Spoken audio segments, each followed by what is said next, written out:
A gente dando continuidade hoje sobre a respeito das sessões de mama, tá? A gente vai falar especificamente das doenças da mama na gestação e na lactação.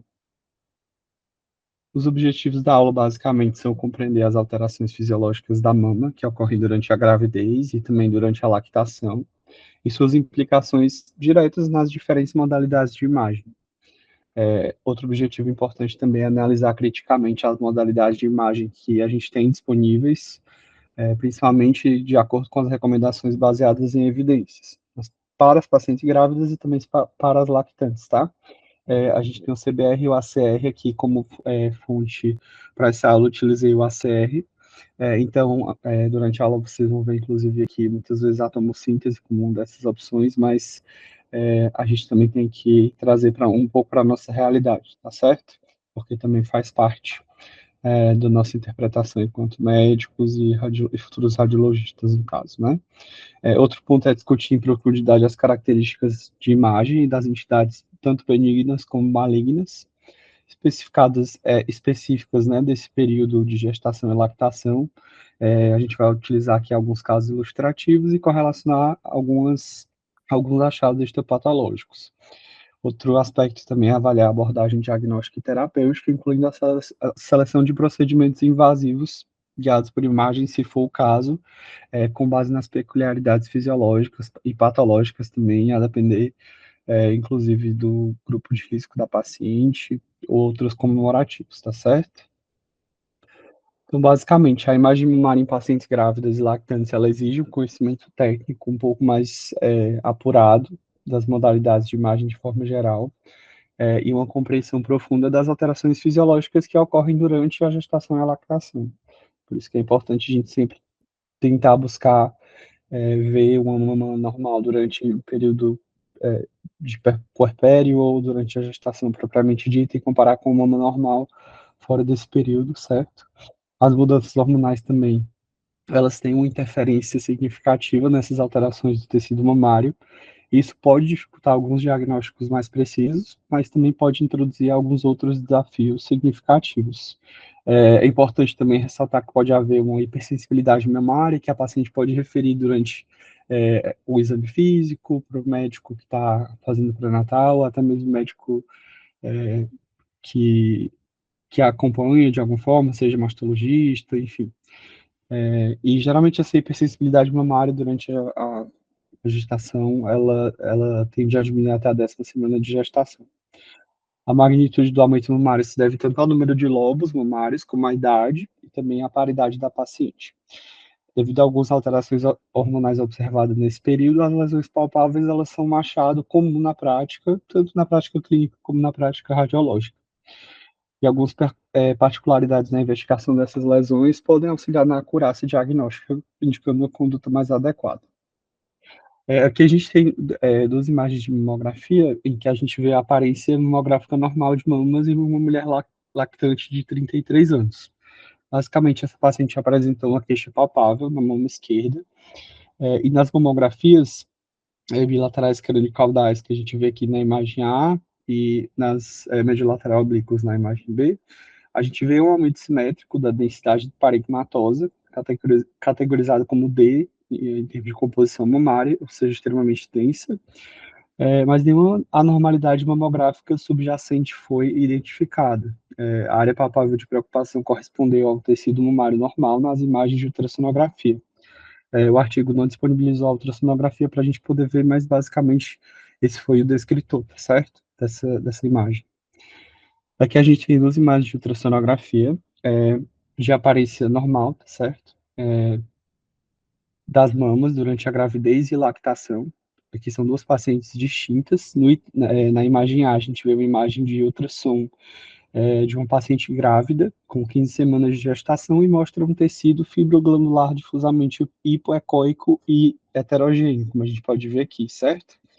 Já na imagem B, a gente observa um paciente lactante, em que o tecido fibroglandular ele é difusamente ecogênico, com ductos proeminentes, característico da fase de lactação. Duas mamas normais, tá certo? A outra é sua.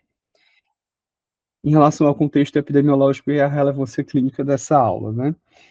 Basicamente, o câncer de mama associado à gravidez, que é chamado de PABC, que é Pregnancy Associated Breast Cancer, ela é uma condição de alta relevância clínica, particularmente no contexto atual, onde está sendo observado o adiamento da maternidade em distintas populações mundiais, tá certo? Então, a incidência do câncer de mama associado à gravidez, ele está aumentado.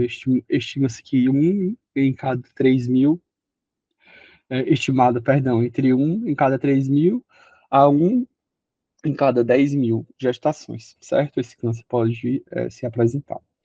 E a relevância dessa entidade, ela reside não só na sua incidência, mas também nas implicações prognósticas, tendo em vista que frequentemente diagnosticada em estágios mais avançados, né, devido ao mascaramento dos sintomas pelas mudanças fisiológicas da gravidez, pouca experiência, talvez, de exames de imagem, né, de pacientes que estejam lactentes ou que estejam realmente com uma gestação ativa, tá? Em relação à fisiologia mamária durante a gravidez e a lactação, para a gente poder entender um pouco o que acontece, né? As primeiras alterações que a gente observa no tecido mamário é a proliferação das unidades ductotubulares terminais, que são compostas por pequenos ductos e se ramificam no tecido mamário, são rodeados por lóbulos. E a produção de leite vai ocorrer justamente durante a lactação é, nesse local, tá certo? O estrogênio é um hormônio que vai exercer um papel importante durante a gravidez e estimula o crescimento rápido dessas unidades, vai causar uma multiplicação também e expansão de células que compõem as unidades tubulares terminais, certo? Isso vai resultar no aumento significativo do número de ductos e lóbulos também. Todo esse processo fisiológico ele é essencial para a produção do leite após o nascimento do bebê. A depressão do estroma fibrogorduroso também é outro aspecto histológico que ocorre durante a gestação, certo? Basicamente, o que acontece é que o estroma, ele é um tecido de suporte da mama, composto por uma mistura de tecido fibroso, como colágeno, por exemplo, e gordura. E durante a gravidez, à medida que as unidades ductotubulares terminais se expandem, esse estroma ele é meio que empurrado e substituído pelo tecido glandular em crescimento, né, que vai servir ali eventualmente para fornecer o leite ao bebê. O impacto que isso causa na imagem, basicamente, é uma substituição do estroma fibrogorduroso por tecido glandular denso. Isso vai levar a um aumento na densidade mamária e é frequentemente observado em mamografias como um aumento da opacidade do tecido. Pode ser um fator dificultador, como a gente comentou anteriormente, na detecção de anormalidades, como pequenas lesões ou até mesmo microcalcificações. Outro aspecto também em relação à mudança da histologia mamária, né, durante esse período, é a vascularização estromal, que se refere ao suprimento sanguíneo, que vai nutrir o tecido mamário. O crescimento rápido das unidades ductotubulares terminais tem uma necessidade aumentada por sangue para fornecer os nutrientes necessários para o crescimento celular e também para sustentar as mudanças fisiológicas. E como resultado, os vasos sanguíneos do estroma eles se tornam mais numerosos e mais visíveis. As implicações fisiológicas e diagnósticas são que o aumento da vascularização ele é crítico para a preparação da mama para a lactação. E vai haver o fornecimento de oxigênio e nutrientes para a produção do leite. Aí, novamente, na imagem ultrassonográfica, né, esse aumento ele pode ser observado como como uma maior vascularidade do tecido, o que pode ajudar a diferenciar do tecido mamário normal de lesões patológicas, embora em alguns casos possa mimetizar ou mascarar lesões malignas, aqui batendo novamente nessa tecla, tá? E a gente tem também algumas alterações relativas a período gestacional, certo?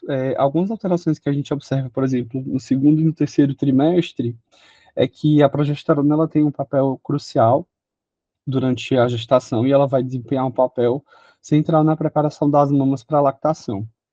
E a gente vai explorar mais detalhadamente como a progesterona influencia essas mudanças durante o segundo e terceiro trimestre.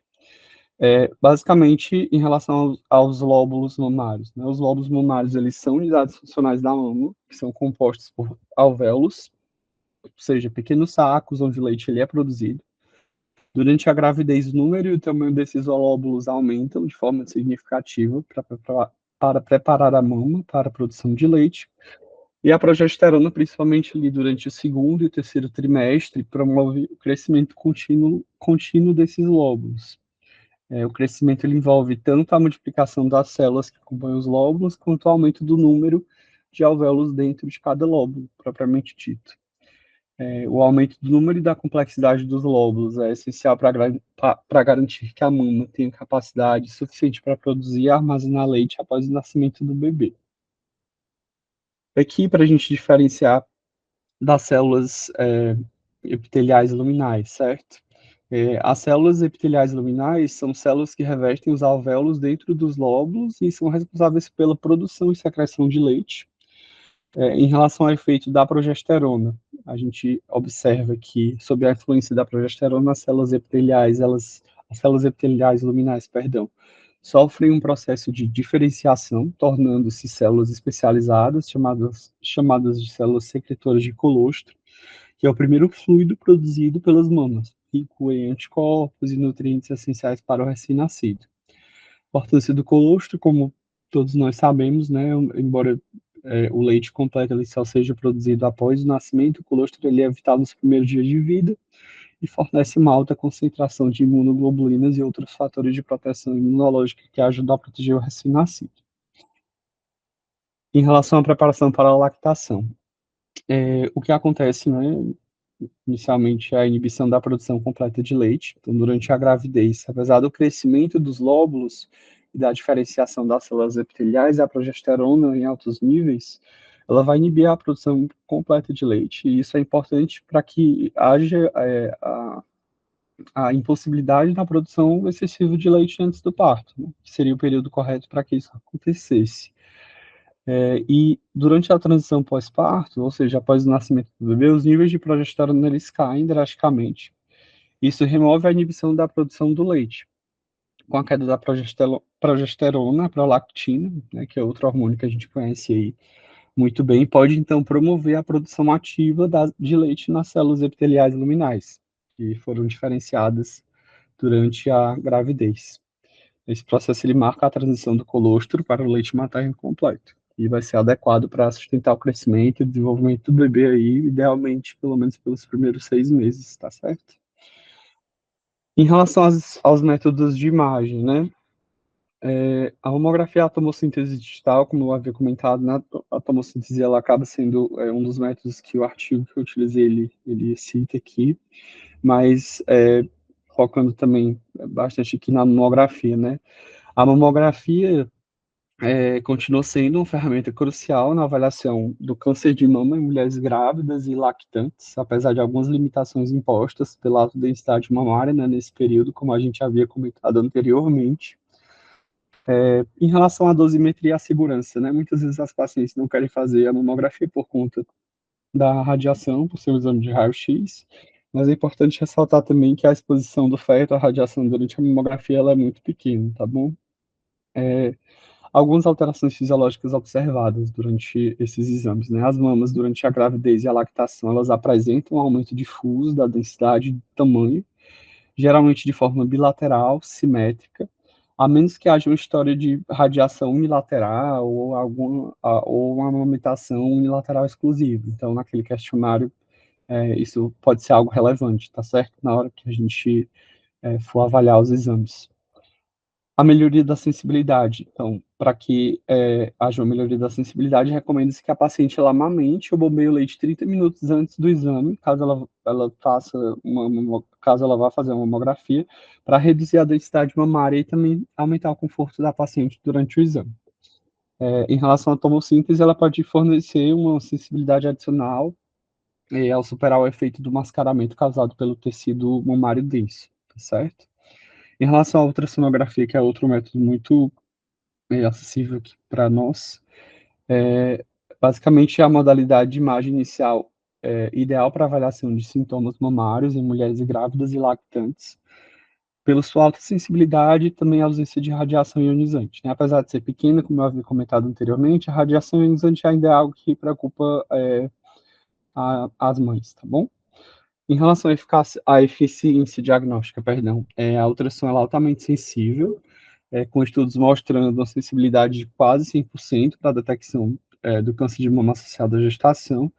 No entanto, a acurácia ela pode ser prejudicada por algumas características benignas, como, por exemplo, achados de fibroadenomas ali no parênquima mamário, aparência típica, né, durante a gravidez na ultrassonografia é que o tecido mamário ele é difusamente hipoecóico e heterogêneo. Durante a lactação, a textura ecogênica e os ductos proeminentes, eles refletem a atividade glandular aumentada. E aqui um ponto importante que eu deixei de vermelho é que a presença de massas hipoecóicas com margens indistintas e vascularização interna deve sempre ser levantada como suspeita para malignidade, tá certo? Durante esse período. Em relação à ressonância magnética, a ressonância magnética ela é uma ferramenta valiosa, mas o seu uso na gravidez ele é um pouco limitado, principalmente aos riscos potenciais do gadolínio para o feto. No entanto, durante a lactação, a ressonância pode ser também um método de rastreamento. Não é tão, obviamente, no Brasil isso não é uma realidade muito palpável para muitos, mas é importante a gente saber que pode ser sim uma forma de rastreamento e estadiamento local regional, proporcionando uma alta sensibilidade na detecção do câncer de mama. Em relação a contraindicações e precaução, a ressonância com gadolínio ela é contraindicada durante a gravidez, devido à possibilidade de dissociação dos íons de gadolínio e podem atravessar a placenta, inclusive tendo efeitos tóxicos. Durante a lactação, a amamentação ela pode ser continuada após o uso do gadolínio, já que a absorção pelo recém-nascido ela é muito pequena, certo? E algumas características que a gente encontraria na ressonância seria o aumento do realce parênquimatoso de fundo durante a lactação, que foi inicialmente considerado, nos estudos iniciais, uma limitação, mas outros estudos mais recentes demonstram que a ressonância ela mantém uma alta sensibilidade, tá? Para detectar cânceres mesmo nessa situação. Lembrar aqui que um dos diagnósticos diferenciais principais é a mastite puerperal. Perdão, lembrar que um dos principais diagnósticos diferenciais da mastite puerperal é o carcinoma inflamatório, tá certo? A mastite puerperal ela é muito comum nessa população, então sempre a gente também ter cuidado nos diagnósticos diferenciais. E deve-se suspeitar quando o quadro clínico de vermelhidão cutânea ele não está acompanhado de dor ou aumento da temperatura, assim como nos casos sem melhora ao tratamento clínico também.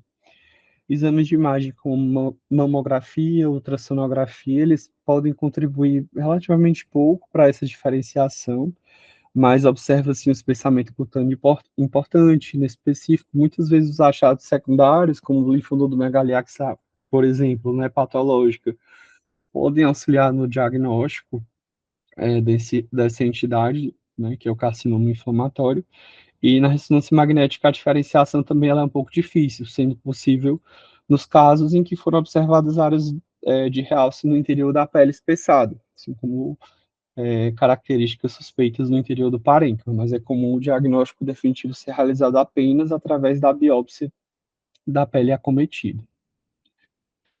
Condições benignas e malignas específicas desse período gestacional e de lactação, certo? Basicamente, como havia comentado, a análise crítica dessas condições são essenciais para uma prática diagnóstica precisa e segura, que em seguida a gente tem alguns casos, tá?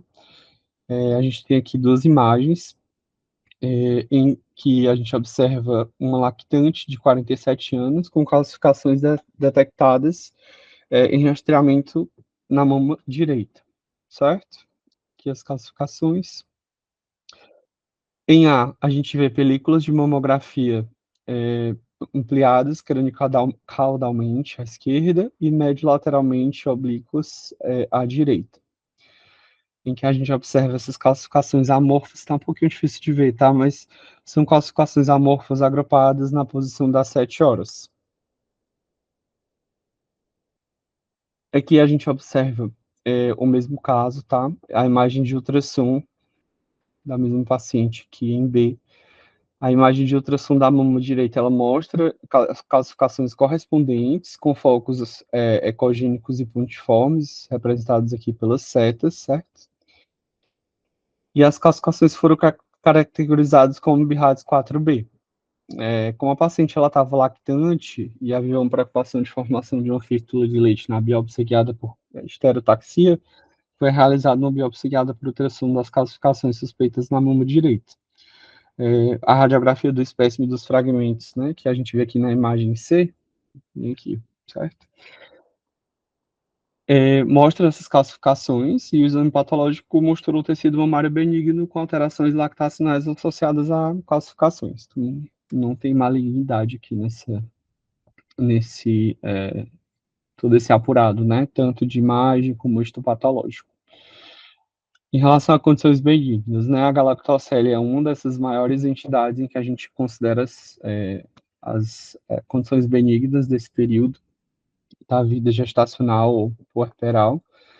E basicamente a galactocele ela é um cisto de retenção de leite, mais comum durante a lactação e apresenta-se como uma massa com um nível de líquido gordura visível em mamografias e ultrassonografias, e ela é geralmente caracterizada, perdão, como BIRADS 2, a menos que apresente características atípicas, né? Adenoma lactacional também é um tumor benigno que ocorre em resposta às mudanças hormonais da gravidez, frequentemente regressando após a cessação da lactação. E na imagem pode ser indistinguível de um fibroadenoma, por exemplo, mas a biópsia ela é recomendada em casos de rápido crescimento ou características não atípicas. Aqui um caso de galactocele, certo? Aqui na mamografia, aqui na ultrassonografia. Basicamente, a gente tem uma paciente de 30 anos que apresentou nódulo palpável na mama direita. Na imagem, a gente observa uma mamografia médio-lateral, oblíqua. A gente observa uma massa oval que é circunscrita com o nível de líquido gordura. Deixa eu mostrar aqui para vocês. Então, a gente vê esse nível de líquido gordura aqui, certo? E na imagem B, que é a imagem de ultrassonografia, a gente também mostra o nível de líquido gordura que está aqui representado pela seta, certo? Ecogênico, ocupando uma porção não dependente do cisto, então não está relacionada aí à posição do cisto, certo? E essas características de imagem são típicas de galactocele. E no caso, vai ser atribuído o BIRADS 2, tá bom? Para essa paciente. É, Eventualmente, essa paciente prosseguiu com aspiração guiada por ultrassom para alívio dos sintomas e o resultado, né, do aspirado foi que, de fato, era um fluido leitoso. Outra entidade que a gente pode observar são os fibroadenomas. O adenoma lactacional em uma mulher grávida, esse aqui é esse caso aqui, né, é um caso de um adenoma lactacional em uma mulher grávida de 26 anos, com 28 semanas de gestação, que apresentou um nódulo palpável na região subareolar na mama direita. É, Na imagem de ultrassonografia, a gente vê uma massa oval hipoecóica com margens microlobuladas, a gente vê aqui apontado pela seta, e o reforço acústico posterior. Isso foi caracterizado como um BIRADS 4A. A biópsia guiada por ultrassom foi realizada posteriormente e foi compatível com adenoma lactacional. Novamente, os fibroadenomas, eles são tumores benignos sensíveis a hormônios, então geralmente eles podem estar presentes antes da gravidez, mas também podem se tornar aparentes durante a gravidez e a lactação devido ao crescimento induzido por esses hormônios. Aparências na imagem que a gente procura em relação aos fibroadenomas, né? Na mamografia, a gente geralmente procura uma massa oval com margens circunscritas. Ultrassonografia, uma massa oval hipoecóica com margens circunscritas e orientação paralela à pele. Aparência semelhante em mulheres grávidas e não grávidas, certo? O crescimento rápido, ele pode raramente causar infarto, resultando em uma massa dolorosa e não móvel, com característica ultrassonográfica suspeita, que pode dar aquelas margens lobuladas que a gente até viu na imagem anterior, essa textura um pouco mais heterogênea e sombreamento posterior. Hiperplasia secretora também é outra entidade que durante a gravidez e durante as mudanças lactacionais do pós-parto podem limitar os fibroadenomas complexos, mostrando uma textura heterogênea, ductos dilatados, espessamentos císticos internos. Em relação à recomendação, né? Considerar a biópsia por agulha grossa para qualquer massa sólida nova ou em crescimento nesses pacientes grávidos ou lactantes. Então, ficar bem atento a isso, tá certo? Alterações próprias da lactação, que a gente observa aqui, por exemplo, nessa imagem de ultrassonografia. A paciente ela tem 33 anos e apresenta uma normalidade palpável na mama esquerda. A mamografia não revelou nenhuma anormalidade subjacente, mas aqui na ultrassonografia a gente vê uma massa oval hipoecóica com margens indistintas e foi correlacionado com a massa palpável que a paciente tinha referido e caracterizada como um BIRADS 4A. Foi realizada uma biópsia guiada por ultrassom posteriormente, certo? A gente vê aqui o histopatológico, em que observam-se fragmentos com ácidos de tamanhos variados e unidades acinárias variadamente dilatadas, consistentes com alterações lactacionais. Então, nota-se a preservação das camadas miopiteliais externas. Então, aqui realmente são só alterações lactacionais próprias do tecido mamário, tá certo? Durante a gestação, durante a lactação, perdão. Aqui a gente tem imagens de ressonância magnética.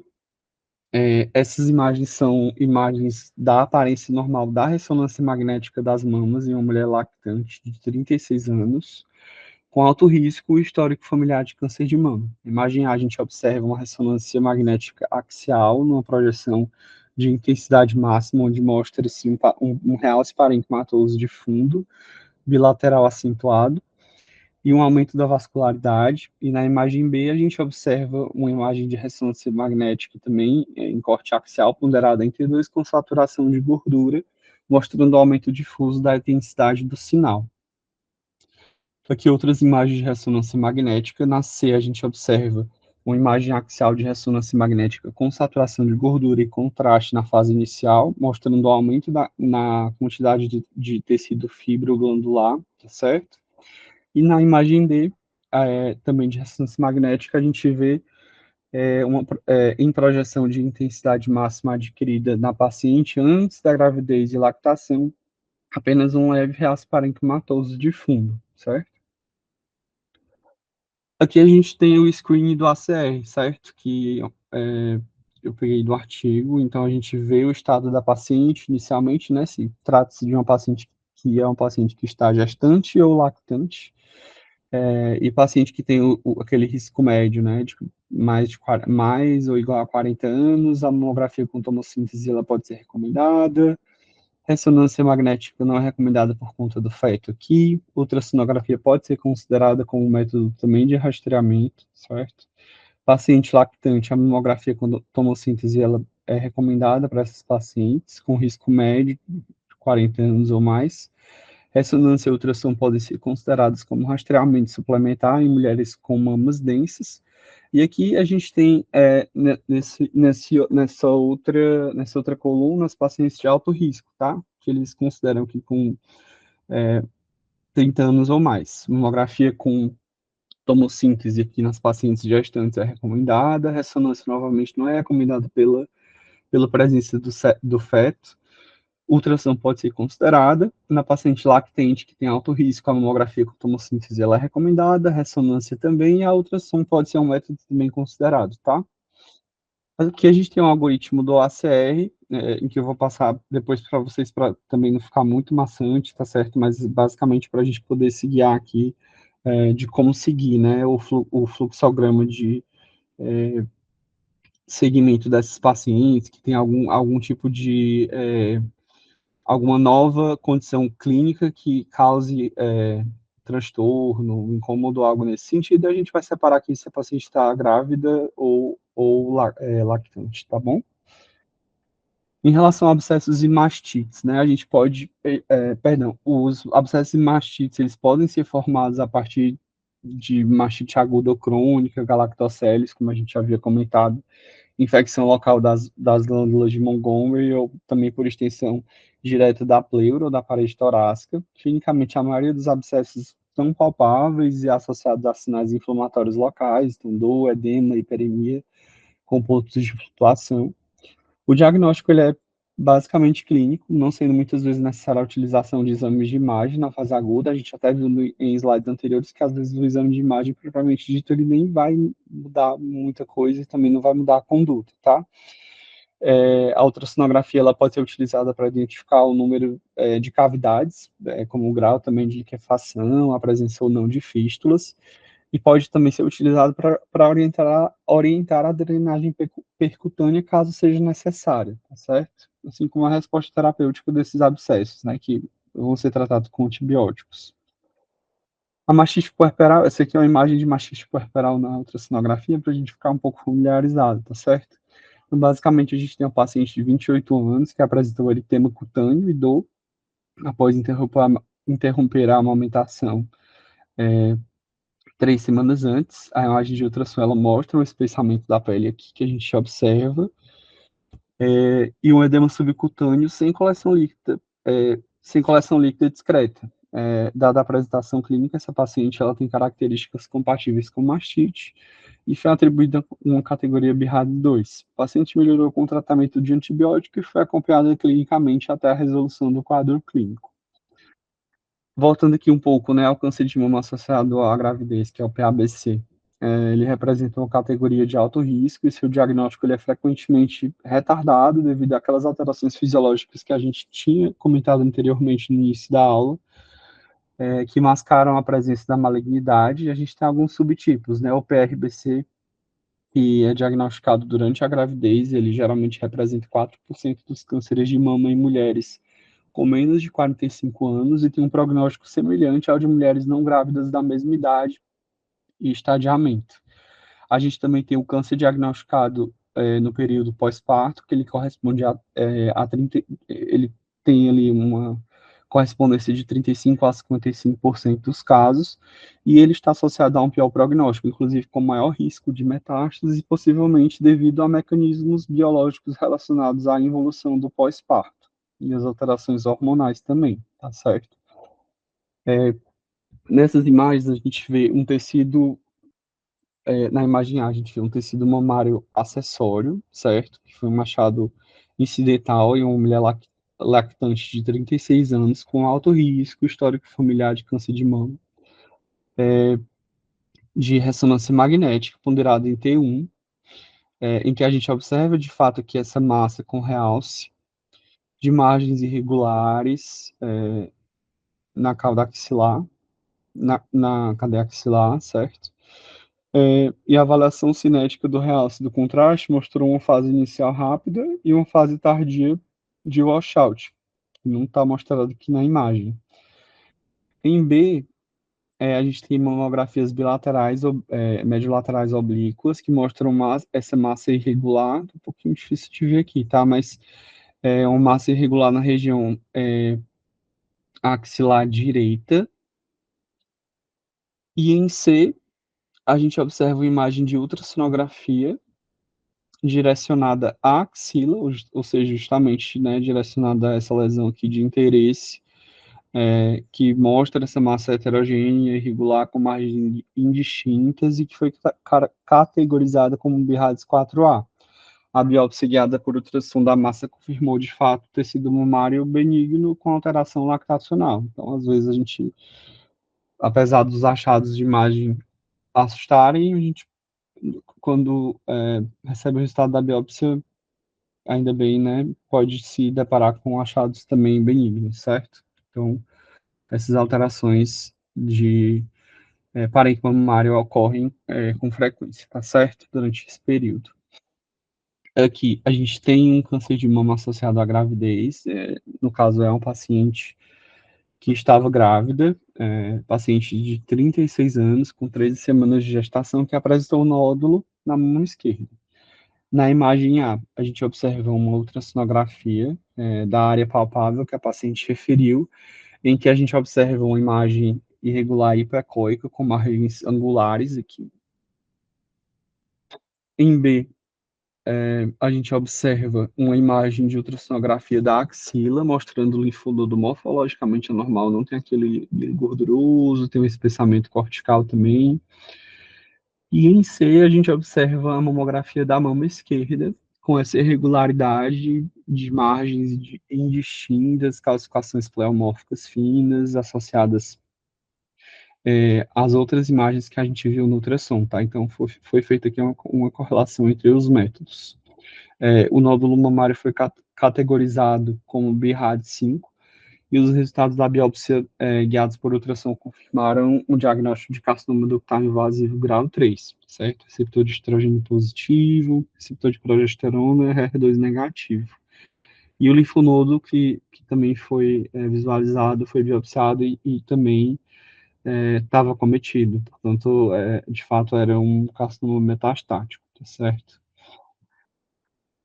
Aqui a gente tem um câncer de mama associado à gravidez em uma mulher lactante de 32 anos que apresentou nódulo na mama direita. Aqui na imagem A, a gente observa uma mamografia em que há uma área de assimetria focal com distorção. A gente não tem duas incidências aqui, tá? Mas o descritor da imagem era esse.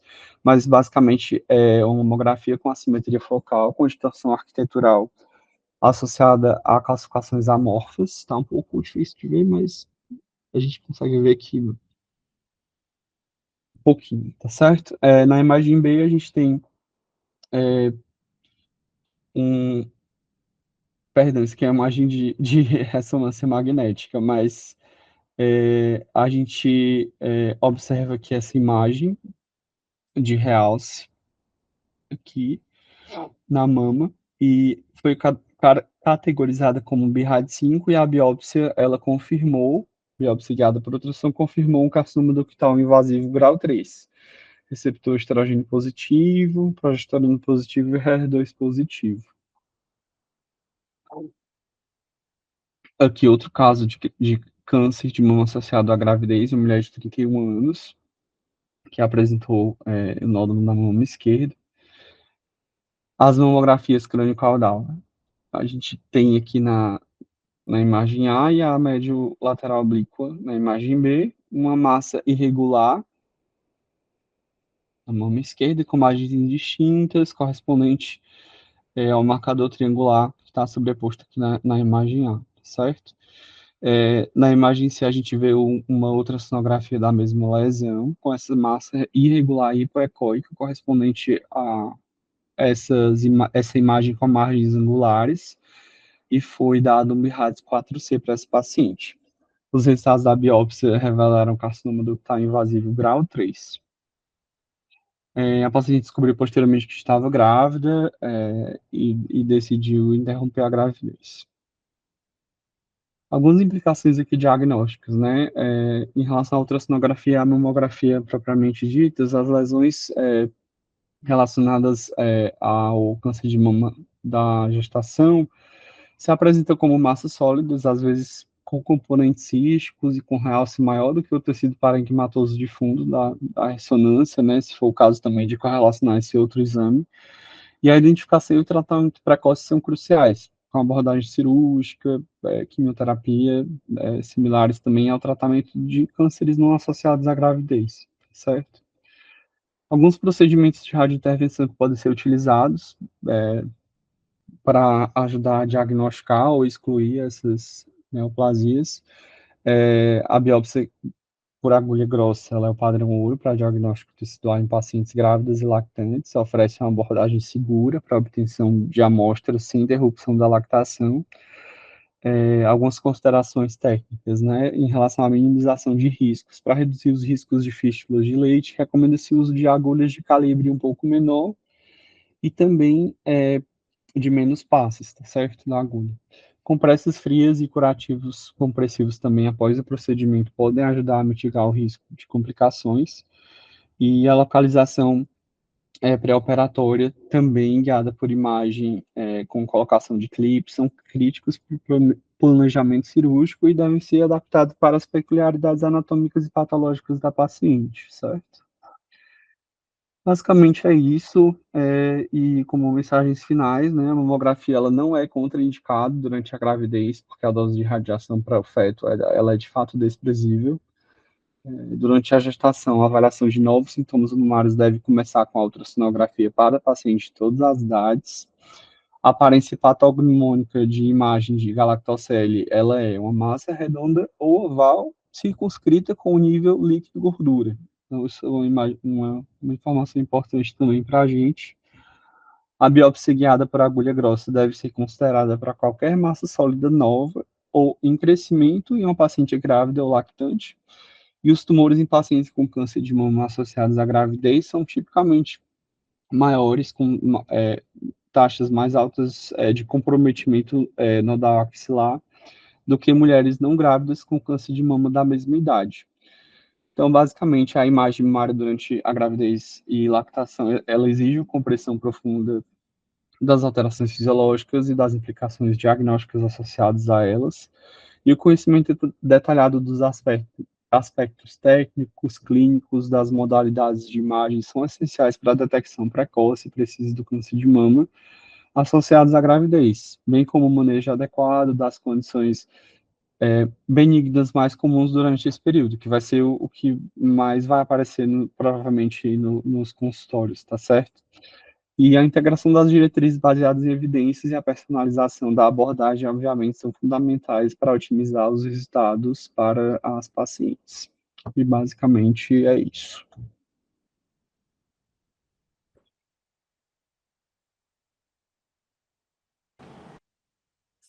Gustavo, foi ótima a aula, bem completinha. Nem sei mais o que é que eu tenho para falar, porque tu falou tudo. Foi ótimo, Obrigado. parabéns. Eu acho que essa a principal mensagem é tentar reconhecer o que é realmente um BIRADS 2, né? Que seria, no caso, a galactocele, um abscesso associado à mastite, né?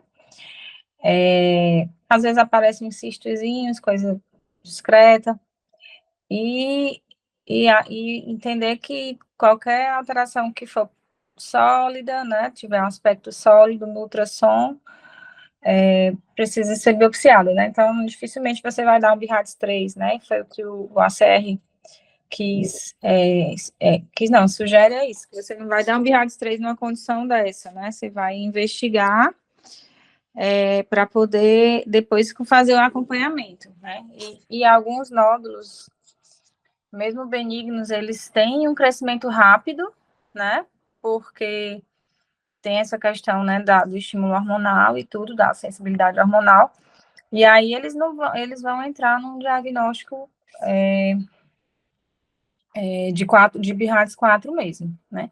Claro, se a paciente já tiver algum exame anterior, já fizer acompanhamento de alguns nódulos, e ali se você, por exemplo, encontrar numa paciente gestante um crescimento mais ou menos semelhante de vários pequenos nódulos, ok, se nenhum se destacar tanto, aí eu acho que dá para você segurar, que você não vai sair biopsiando tudo. Mas se for uma lesão única, né? A maioria das vezes estão associadas a alterações palpáveis, né? Que as pacientes que vão procurar o serviço de imagem quando elas estão grávidas ou elas tiveram bebê por conta de alterações mamárias, a maioria das vezes é achado de palpação, né? Palpatório. Ou aquelas pacientes que têm um risco maior, né? Que fazem um acompanhamento mais precoce, mais de perto, e aí elas vão ter que se submeter a imagens que são de rastreamento por conta do alto risco, mas numa condição diferente, né? Que é a condição da lactação ou mesmo gestacional, né? Então, aí você tem que dar toda essa ponderação, né, para essas pacientes, para não também carregar muito o BIRAD, se não for uma coisa que você realmente veja que é nova, né? Uhum. Então é isso. Eu acho que a ressonância vai ajudar nas que estão amamentando, nas grávidas a gente nunca vai fazer, certo? Uhum. Isso até é uma dificuldade para estadiamento, né? Que são mamas densas, são mamas com a decogenicidade, com alterações palpáveis às vezes, né?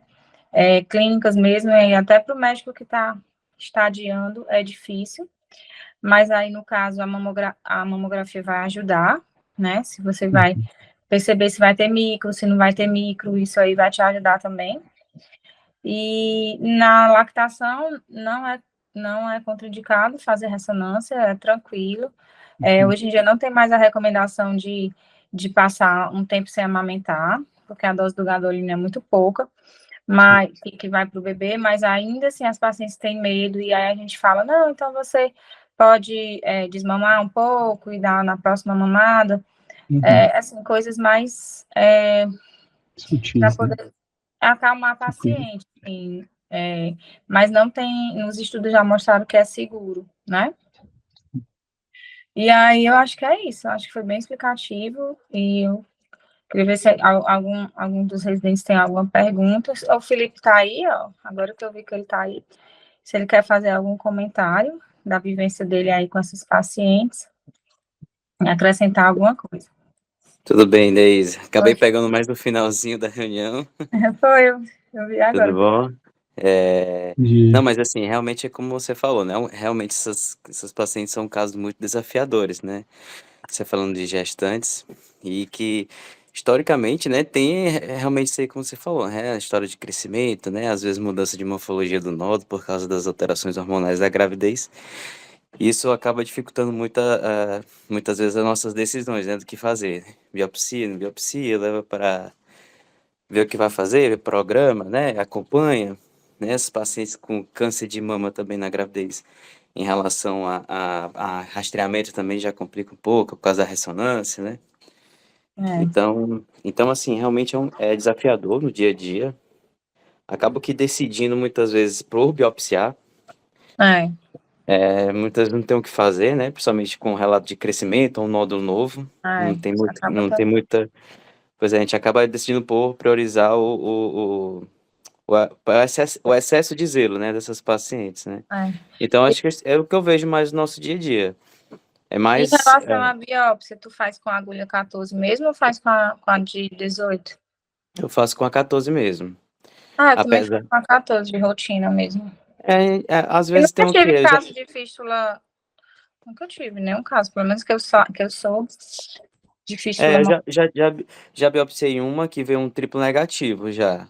Mas são casos bem atípicos mesmo, né? Não é tão comum, é mais vir um luminal mesmo, um invasivo, né? Sem ser triplo negativo. Mas acaba que a gente opta por biopsiar e eu uso 14 mesmo, o paciente vai ter ali um sangramentozinho ali, a gente explica para ela, né? Nos 2 primeiros dias. Depois pode voltar a amamentar normal, não vai ter mais nenhum tipo de problema para ela em relação às mastites, né? A gente fica muito com receio, né, Uhum. desses pacientes envolvidos com É mastite, porque alguma realmente complicação. acaba sendo uma coisa muito preocupante mesmo na gravidez, né? Essas pacientes com essas mastites graves que pode vir com sepse e tudo. Então, mas eu sempre faço bastante antissepsia, né? Tento fazer o máximo possível para evitar o tipo de contaminação, mas usa 14 mesmo para tirar uma boa amostra e Uhum. vamos Né? embora. Eu acho que é isso, né? Acho que É. com gravidez a gente sempre volta mais com relação ao nódulo. A nossa conduta era o quê? Sempre deixar mais, zelar pelo uma conduta um pouco mais agressiva em relação a esse nódulo, né? Né? Principalmente com alteração de tamanho, morfológico, enfim, essas coisas. Apesar de que a maioria é benigna, né? A maioria vai ser benigna, mas se você perder o diagnóstico de um maligno, aí você perde a É oportunidade. esse. Aí, Exatamente. graus mais altos, então a evolução vai ser bem pior, né, para aquela paciente. Essas tendem a ficar mais, como você falou, gente, tende a ser mais agressivas mesmo, assim. A ter uma evolução mais rápida, né? Pois é. Tá ótimo, gente. Pois obrigada, Felipe, de novo. E Nada, que é isso. Gustavo, que a aula dele foi ótima. Obrigado, gente. Parabéns, Gustavão. Obrigada aí para Obrigado, todos. gente.